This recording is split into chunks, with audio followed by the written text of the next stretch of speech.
This is the beginning of the Pirc defense.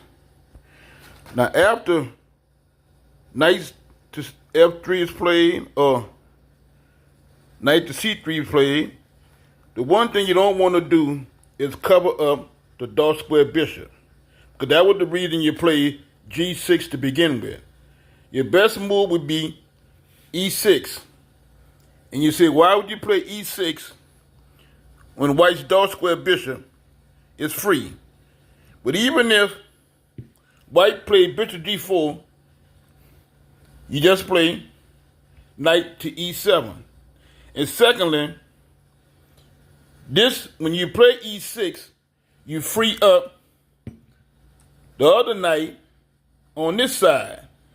Or you can either play c5, then bring this other knight into play at some point. So when you're playing, if you're going to play the Pirc defense, do not cover up the dark square bishop. Because even if white plays bishop g4 and pins the knight, what that does with the dark square bishop on white side, it frees the bishop.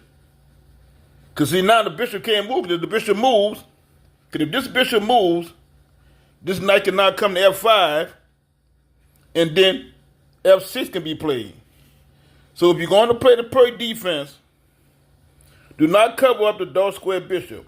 Play e6 to free the king's knight and the queen's knight, and then you can play c5 to free the queen, then be able to bring the queen's knight into play.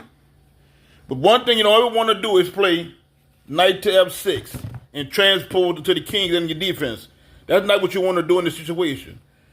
Play e6, then if white wants to pin the knight and tie up his bishop, let it do it.